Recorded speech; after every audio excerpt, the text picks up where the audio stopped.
Okay, we're back and it's time for cleanup right now. And so, as simple as this is, on this machine, when I have that much to grind, I use rubber bands to hold this lever down because sometimes it vibrates up. Because you just have to lift that, pull it out, and then I've got my tub there, and then I wipe this out. There's nothing in here to clean, but I wash the whole, see like my glove was touching and there's raw meat. And so I'll go over that entire area with cleaning. And so we've got everything out. So I do twice wash because this over my garbage disposal. If you don't have a garbage disposal, make sure you put your strainer in your sink. See, put your strainer in your sink so that you don't get raw meat. And tons of fat and whatever to clog up your stopper. So I just go through. I do have a garbage disposal, and I wiped out like with a paper towel. I wiped out most of the inside of this because it's dirty inside with the beef.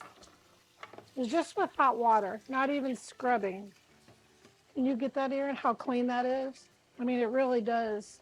Of course, it's not sanitized. But this machine cleans up so nice. And no, I'm not sponsored by Weston. Nobody pays me for anything yet, not yet anyway, right here. And so then I have another tub behind this one full of. See, and that gets lots of meat inside that ring and fat. And then the discs, the grinding discs. I just get everything rinsed off of those and put them in my clean soapy water.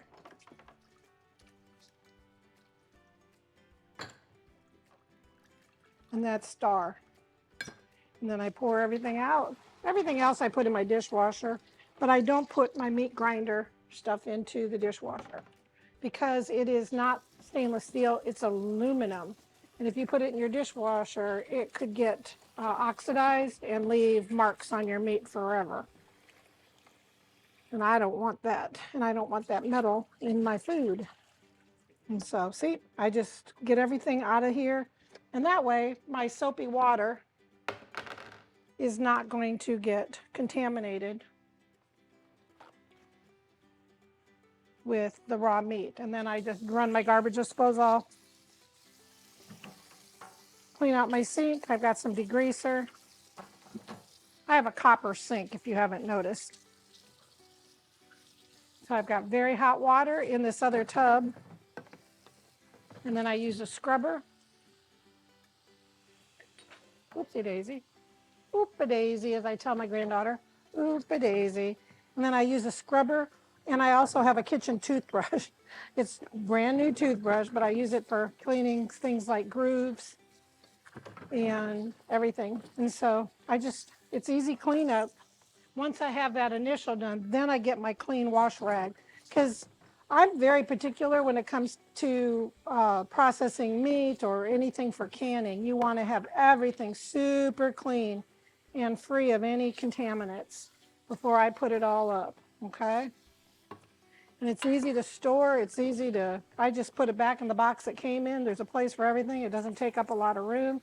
And then I put it in my storage space. And then if you need to, like I said, I have a kitchen toothbrush. I use it. If you have any left in the grooves or anything, you can make sure it's all clean. And that's how I do it. And I use that toothbrush on those grinding wheels.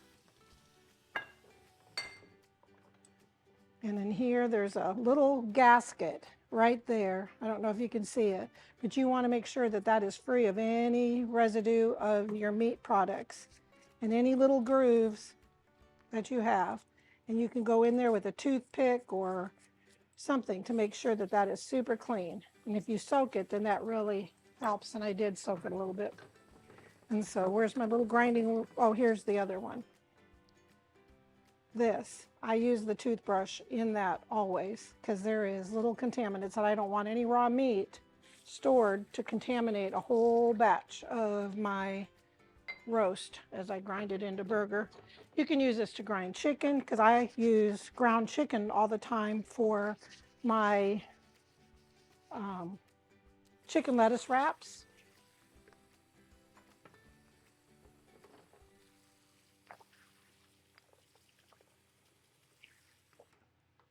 Super easy to clean up.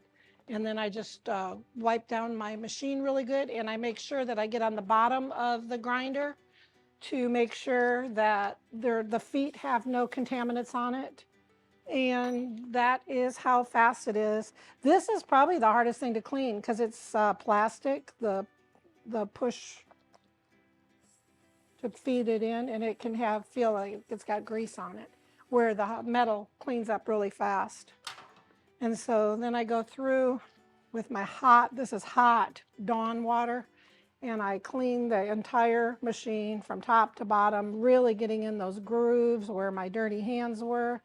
And I go through and get on to the wheels. Make sure your counter's clean too, so you don't recontaminate. See, there's a piece that was under there. See all that? I throw those rubber bands away, and I get in those wheels. Look there's some meat. And I just make sure everything is super clean.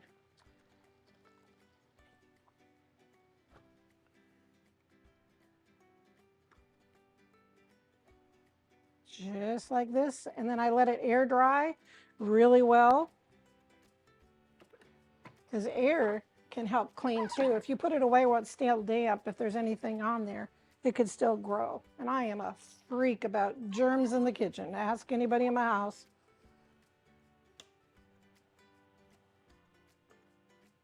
All right, that is how you clean up. And like my food scale, same thing. As I go through with my food scale, and I get everything, every nook and cranny in this food scale, and they're made for cleaning, so you don't have to worry about getting anything wet.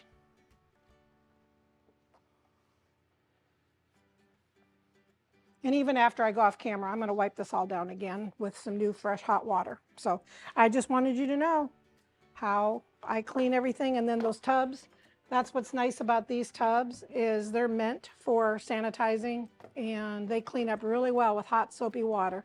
And make sure you get underneath the grooves here, underneath the handles, where things can hide, and around those little tabs on the bottom. So anyway, that's how you clean up after you grind your own hamburger meat or chicken or whatever you are going to grind up.